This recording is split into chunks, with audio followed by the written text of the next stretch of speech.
I like to tell people actually, my cumulative sales training is less than 3 weeks long after 8 years of sales. But my Yeah. cumulative sales coaching is uncountable. They say that people quit jobs mostly because of their managers. I would wager that the people that are quitting those jobs are not getting adequate coaching and they're not connecting with their management team. Bottom line is, people that are coached are gonna bring in more revenue, like straight up.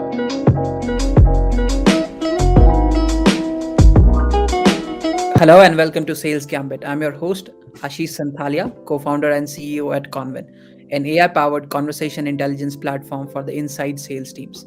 This podcast is a one-stop destination for all your learnings from people who have really done it in their past and solved very specific problems. I'm very excited to have Sebastien with me today, working in sales for now 8 years across various roles like SDR, account executive, coach, manager, and consultant, and a lot more. And icing on the cake is he's a DJ too. So next time you're looking for a DJ with SaaS expertise, you know who to connect to. Today's episode is all about how managers and leaders can actually coach their sales teams. Thank you for being our guest today, Sebastien. It's good Yeah, to thanks have for you. having me. I appreciate you making the space for me to come on board. So, Sebastien, you have close to 8 years of experience in the sales industry, right? What Yep. are you working on right now? I'd love to our audience would love to understand what you're working on right now. And then would you also want to throw some light on your life goals related to Super Bowl? Gotcha. Yeah. So right now I own my own business with my co-founder, Kevin Lewis. We are revenue operations consultants. And what that means essentially is starting with your CRM, so Salesforce, HubSpot, Pipedrive, etc. We manage all of the technology and associated processes that lead to revenue. So I'm sure, from any perspective that you are in the sales cycle, SDR, marketing, client success, closer, you are involved and engaged with sales technology on a daily basis. And so we install that technology, we integrate it when necessary, we customize it, and then we make sure, here's the most important part, that the users are using it correctly. So that we get clean data and good insights on the revenue organization as a whole. We've been doing this for about 2.5 years now. And with regards to your mention of my goal, my life goal, which I know is very lofty, and I'm not in a place where I could accomplish it right now, but my life goal is to purchase a football team and win the Super Bowl with that football team as the chief executive of that team. Nice. Yeah. It's great to have lofty goals, actually, right? Otherwise, what else would you do with your life? Yeah, exactly. I mean, I figure even if I miss out, like I'll still be in a really good place if that was my goal. Yeah, actually. It's very interesting the way you mentioned, Sebastien, right? That you are actually helping companies, figure out the tech stack and then implement it and adopt it as well, right? The way that you look at this, which means that you really need to have a deep knowledge about how these functions operate, right? How sales as a functions operate, right? And you have been in sales all the time, right? So you have seen all of these things. Can you relate this somewhere to how important it is to have a know-how of this function in the job that you do? Yeah, I mean, I think I got very lucky early in my career. The first job I ever had out of college was SDR at a Series A startup. And then by the time I quit, they were Series D. So I got to be employee number 15. And by the time I left, there were 500 employees. So I literally got to see products being changed, goals being pivoted, new executives coming in, old executives coming out. Like I got to the crash course on, how a B2B sales organization, should work in the quote unquote best way, because, of course, our growth was at a ridiculous rate while I was there. And so that really gave me the ammunition that I needed to be able to have these conversations with business owners. And, until you know what it should look like, then you really can't coach or train or implement anything, because, you're just going to be going in the wrong direction. And that's really my biggest lesson as a consultant, is aligning your outcomes with the expectations. And so, like you said, it's really important to know kind of, how things should work. And the inner workings of a sales organization before you jump into, working like the way I am now. Very interesting, Sebastian. Now that you have worked with so many SDRs and account executives, right? Mhm. What do you think is the difference between a first-time training that's done when an account executive joins a company versus Mhm. coaching? Or a better question to ask might be, do you think at all there's a difference between training and coaching? Yeah, absolutely. From my perspective, right? I'm not the perfect sales guru, but from my perspective, training happens first. It may happen quarterly, yearly after that. Big formal training, sales kickoffs, onboarding, releasing a new product, and training the team on how to use it. So training really introduces new topics. Or reinforces the ones that were already introduced. I think coaching is a little bit more personal. How do you develop the skills, the career, and the attitude of the people that report to you? Training, I might be teaching you how to use the CRM and what our product does, and the org chart of our company. But for coaching, I will zoom right in and say, for this one call, here is what I think you could have done better. You're an AE now. What do you want to do next? How do we level up your skills to get there? So I think coaching is absolutely necessary on an ongoing basis. Training is very important. I'd say less important at early stage startups when there's nothing is figured out and you're trying to kind of build the plane as you fly it.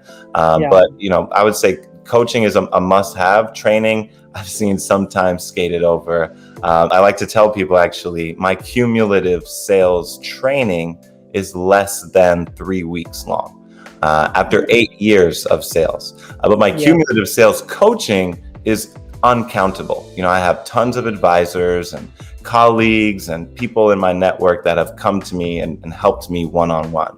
But my formal training is a little bit lacking. And yet I was able to build a great career. So I've always personally valued the coaching, the one-on-one focus on skills a little bit over the training. But I do recognize, especially in larger organizations, how critical training can be to start people out on the right foot. Interesting. What you're saying is training is something which is more like a basic plan, which kind of makes you aware about the basics of the product, the role, and what you're going to sell. But coaching is a little more personalized. It's like specific, right? You talk about specific issues and try to figure out how can you solve those specific issues in the context that you have, right? Am I correct in this? Yeah, exactly. Training is typically for the whole class. Coaching is more one-on-one. And that's where you build the relationships, right? They say that people quit jobs mostly because of their managers. I would wager that the people that are quitting those jobs are not getting adequate coaching and they're not connecting with their management team. Very interesting point, Sebastian. So the second question that I actually had was very related to this. What generally is a business impact of coaching or not coaching your people, right? Let's say you have a team of account executives, right? And sometimes, people might take it up very lightly that, okay, we'll coach or we'll do a coaching session here and there once a quarter or something like that. But if you can help us, help the audiences understand what is the business impact of coaching or not coaching your representative, that would be great. Yeah, I mean, bottom line is people that are coached are going to bring in more revenue, like straight up. They're going to be more well-equipped for the challenges of the market. They're going to handle objections better. They're going to have more energy, more activity. They're going to use the technology in the way that you specified so that your reporting and your decision-making is best. But I think really the most important reason, and we touched on this in the last question, is churn. Uncoached people will churn, and it'll either be because they're not succeeding and they're not getting the help to get there. So they're going to get put on a performance improvement plan and, pushed out the door, or they're going to succeed, but they're going to feel alone when doing that. And unless the money is perfect and, there's a very smooth pipeline of business into their hands, into their laps, they're going to leave. I've talked to a ton of people. I mentor a few SDRs and AEs, and a lot of them have quit recently, even in this turbulent time, because they weren't getting the support that they needed from their management. And as we all know, it is very expensive to replace salespeople. The salesperson leaves today in October. You might not expect any contributions from their replacement until February or March. So that pipeline just goes up in smoke. Along with the added cost of recruiting, hiring. Maybe you're paying this person more because you're bringing them in from another shop. So the top two things that it affects: revenue for your employees and churn for the people that are leaving the door. And I would say that's why I value it so much, because those are two metrics that can doom any sales team. So business impact, as you said, can be measured in terms of how much revenue they bring in, right? And reducing churn, employee churn, basically is what you're talking about, right? So we make them successful, and in turn they bring in more revenue. So like a whole loop works in there. Have you also seen the impact of coaching on the business side from a ramp up perspective? Yeah. I mean, I would say then we're talking more about training. Training is during the ramp, getting you up to speed and take off, so to speak. That's why they call it a ramp, right? You're taking off. For coaching, I see that as like, as soon as training ends, coaching begins. So yes, coaching can help the ramp, shorten that ramp time, get people to contribute a little bit faster. But I think most of that is covered during the initial onboarding and training. Got it. Very interesting. Very interesting. Now that we have approached this stage where we have learned the impact of coaching, generally managers find it very difficult to coach their account executives, right? It's not that they have to do while coaching, right? It's not an easy job, right? It's one of the hardest jobs that you have to do out there. Definitely. Is there any framework that you will recommend for coaching your account executives? And I'm specifically talking about executives here. People who really go on these demo calls and close the sales. Frameworks, I think, are only as valuable in the way that you apply them. When I think of frameworks, a million acronyms come into my head, like BANT, ANUM, MedPick. There's so many like frameworks that you can install, and all of them are rooted in logic and past success, but none of them matter until you get into the room with your team. So, rather than saying like, if you want to coach AEs, here is a framework. My quote unquote framework is get personal, like at least as personal as appropriate in a professional setting. I mentioned it earlier. Find out what the career goals of your AE team are. What drives them? What motivates them? How do they learn at an individual level? And then customize your coaching plan for each individual. That's very important, because you do not want people on your team feeling like they're being run through a framework. They want to feel that kind of almost intangible bond with their management that makes them think, this person has my back. And when I need something or when something goes wrong, I can go to them. Until you establish that layer of trust, I don't think any framework will work, honestly, when it comes to, improving performance, reducing churn, the things that we talked about earlier. But then a contradictory question comes in, right? In organizations operate like machines, right? And we can't deny that. There has to be engines everywhere, right? Self-sufficient engines running properly all the time. And do you think the approach that you're suggesting today about one-on-one coaching with, let's say, a team of 5 or 10 account executives, is it really scalable? Is it something that a big organization, from someone from a small organization to a big organization, can implement the same kind of thing and make it like a machine? Otherwise, we're then talking about very personal aspects of coaching, which might take a lot of time. And not a lot of people will have that much time there. Yeah, no, that's a very, very good point. And I think it's present at a lot of the mid-sized companies today. Managers that have, I can imagine you have 20 direct reports. Do you have time to have 20 one-on-ones every single week? Probably not, especially if you have any other job responsibilities, which, as we know, at startup, everyone does. And so, I think, there are some basic things that, I try to maintain, which is a semi-frequent one-on-one based on scale. So, 20 direct reports, you might have a one-on-one every 2 weeks or every month, but that personal one-to-one touch is a must-have, in my opinion. with some semi-frequency. There is also, like I said, personally aligning yourself with the career goals of that person. I think you can start to standardize and processize that. So, hey, you want to be an AE manager? Well, we have a path. If you hit quota for 6 months, if you read these books, if you complete this training, you will be on the path to the job that you want. And I've seen this a lot with larger organizations. They build roads to the roles that people want next. And that is not the one-on-one connection I was talking about, but it is the support, and it does get people where they need to go. So it is kind of a level of caring that I think, extends a little bit further beyond what is normal in this industry. But yeah, I think, you kind of, discovered my lack of experience at the enterprise level, right? If I had worked with dozens and dozens of enterprise companies, I might have a better opinion on this. My experience is mostly in the small to mid-size world.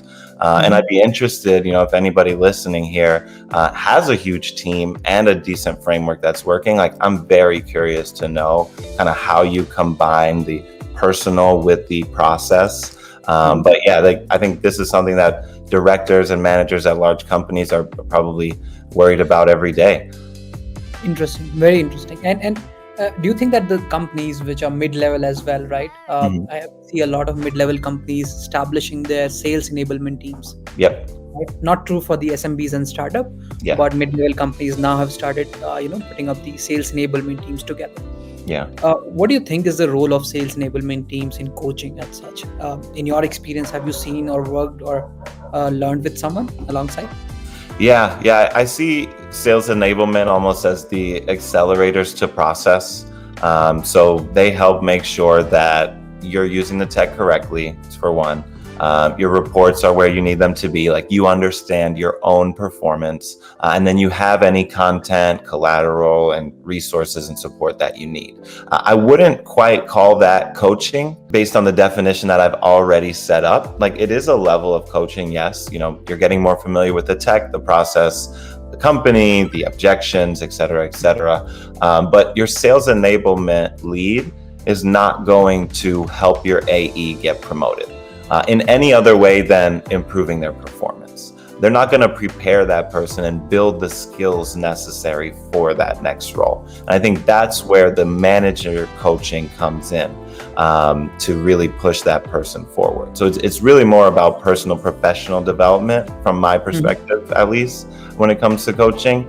And with sales enablement, they're almost like a function of the sales team, right? They're not trying to improve Jim's specific performance, that one person. They're trying to improve everybody's performance and lower the cost of sale across the board. So I think, like, using sales enablement, your performance can get to a place where you take that next step in your career, but it'll take management or personal development to actually get you there. So it's kind of a part of it, but not necessary, in my opinion. Great points, actually, and a different angle of how people can look at it. So what you're saying is coaching can also be through sales enablement, but still then your manager level or the personal touch will be needed, which only comes through managers, right? Or the leaders working directly with those people. Yeah. And of course, like, these are all startups. So there could be a sales enablement manager out there that is functionally acting as a sales manager. But I think those two functions are separate. Very interesting. And you're saying that what the goal of the sales enablement team would be probably to help the entire company go up. The manager should really understand what the personal goals of a representative or an executive are, right? And relate to it, and then help them grow on a personal level as well. Yeah, exactly. This is a very different way to look at it. I think I really appreciate this view. I'll definitely reach out to you again and discuss this more often. Cool. I'm down. Yeah. Now that we are discussing it, right? You know that we live in a remote environment, right? And everyone is probably working from their homes. And I'm not saying that this is only due to this current situation, but seems like this whole scenario, people might move to a hybrid work model as well. Yeah. Correct.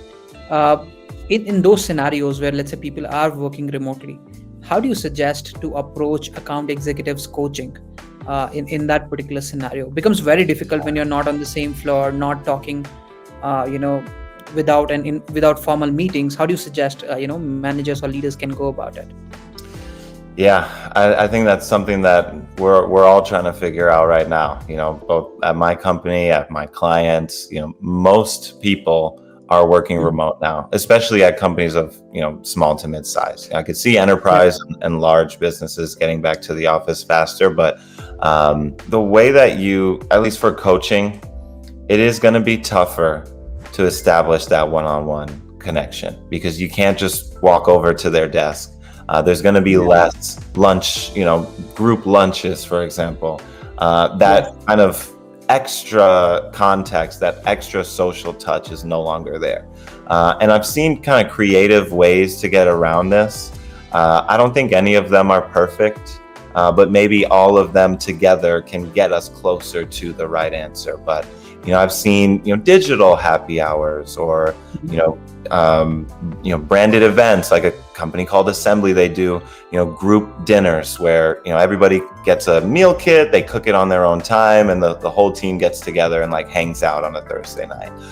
There are digital stand-ups to start the day, but yeah, you really just have to kind of transmit these things, these personal one-on-one connections into a digital space. And I think kind of past that is having understanding that for the AEs that are working remote, their lives have changed too. It's not just your management that has to change. It's their habits and performance as well. And so going back to this is going to be the prevailing theme of this entire talk, which is connect with them and try to meet them where they're at. Ask them how they feel about working from home. Would they prefer to come back to the office? I think you'll be surprised with how many people say they want to come back. What do they need to be efficient at home? Do they need a laptop? Do they need a screen? Do they need a keyboard, so a mouse? Do they need maybe $100 a month to get a massage? Because now that they're working from home, those 8-hour days turn into 10 and 12-hour days. It is, again, very personal. And you need to figure out, just like you would have to in the office, what motivates this individual and how do I align my company goals with their personal goals? Remote, in person, on the moon, no matter where you are, I think that is the key. If you want to go back to frameworks, that's my framework, is figure out what the personal goals and motivations are your sales team and tie them, align them to the company goals. Got it. So mostly what this is all about is the different types through which you actually give them coaching. For example, let's say one-on-ones or group meetings or let's say a Friday session where you go through all the conversations and everything they have done. That mostly remains the same. They have shifted to the digital mediums. But what you're saying is it's still very important to connect to them on a personal level. I'd say even more important. Yeah, now it's even more important that you connect them to on a personal level and really know what do they care about, and then probably plan or align your coaching around that particular context of their lives. Is that correct? Yep. And then I would say also be flexible and ask for flexibility. For example, we're all at home now. Somebody needs to go to a doctor's appointment for 2 hours in the middle of the day. That's okay, as long as they make up the work by the end of the week, month, quarter, etc. But on the other end, you'll need your employees to be flexible because you are trying this new model out for the first time. And don't be afraid to show some humility to your employees, to your AEs, and say, hey, this isn't going to be awesome the first few weeks. We need your feedback to make it better for you. And so open yourself up and also ask that your employees open themselves up more. Makes sense. But here's a thin-edged sword, right? I mean, it's a double-sided sword kind of thing. As a manager, you really need to worry about the targets and the quotas, right? As you said. On the other side, you can't be unreasonable with everyone, right? Your team definitely has got different kind of problems now that they're working from home, right? As you said, their lives have changed. As a manager, how do you suggest they balance both of it, right? I feel like it's a double-sided sword, and you can't really, do a lot of mistakes there, right? At the end of the day, these are business metrics and business decisions. And as a manager, if somebody consistently is not hitting their goal, you're going to have to make that tough decision. And so this is another one. I think, we're trying to figure this out, as an industry. Even before COVID, we were trying to balance, I've been fired. I've had to fire people. And it's a really thorny one. We could have a whole topic just on that. But I would say, just to continue that thread, figure out what it is your team needs to hit that quota. As a manager, I think that's your responsibility. Not just forcing them to hit the number set by management, but figuring out what they need and giving it to them so that they can hit. And if they don't, keeping it very honest with them, setting it ahead of time. If you don't hit your goal over this amount of time, your job will be terminated. And that's a business decision, the same way when you decided to work for us, that was a business decision for yourself. So I think, honesty goes a long way. Again, flexibility goes a long way. And, just be understanding that nobody has the perfect formula for this yet. And, we're just getting started. We've only just begun to scratch the surface of this new hybrid remote work model. Very interesting and fair point, actually. Now that everything is remote, right? Tech has become even more important. It's more like a unifying thread, right? That's keeping us all together and help us achieve a certain goal all together. How do you suggest tech can really help in the coaching? That's one. And the second part of this would be, in your experience, what kind of tech would you recommend, managers to look at when they think about coaching their people at scale in this remote environment? Yeah. I think conversational intelligence, getting into your world is one of the best ways to do that. Your salespeople are having conversations over email and over the phone and over Zoom at a constant rate. You as a manager, we talked earlier, you don't even have enough time to do one-on-ones with everyone. So how are you going to listen to and monitor every call? So technology comes in huge there, because you can use technology, based on those transcripts and those recordings, etc., to search for certain trends. And once you pull those trends out, then the coaching almost becomes easy from that point. Identify problem, put resources towards it, hopefully solve problems. So I think technology does a lot in terms of allowing us to identify the problems at scale as activity that we cannot manage is happening. And then if we want to go back to sales enablement, the technology helps improve the skills of the salespeople within a B2B SaaS environment. You spend 2-3 years on Outreach, SalesLoft, Salesforce, etc. You can plug and play into a lot of different new organizations. All you need to do is learn a new product and industry rather than learning, the CRM, the sales enablement, etc. And so, I think, those are kind of my two main points there. Is like, there is already a built-in tech is helping you coach, but on top of that, let's figure out what's being said and how it's being said at a massive scaled level so that we can identify trends and coach people effectively. It's very similar to installing a track that takes somebody from one role to another based on the data from all of your previous reps, or even industry data in a similar space. Very interesting. And apart from conversation intelligence, do you think that probably, I'm trying to think, right, what else can tech help inside coaching? Is it only about conversation intelligence that you feel, or there's some other thing that you really think tech can help from a coaching perspective? I think, in the case where there are, massive teams where, the personal one-to-one interaction is not as possible, communication tools really pick up the slack there. And I said Slack, and Slack is what I immediately thought of. I think that's one way to kind of close the gap and, have more touch points with your team. But this is another one where, we're trying to figure this out. Like, survey softwares could be helpful, if you want to, scan an entire team's, opinion on something. I think, learning management. So if anybody, for example, you want to be an AE manager, well, that's great. We actually just purchased some tool that it has a number of modules and classes that will teach you how to be an AE manager. So Yeah. learning, conversational intelligence, and communication tools, I think, are super key. And then, I think we're going to be looking at in a few years the next wave of technology where employee engagement in a remote space is the focus.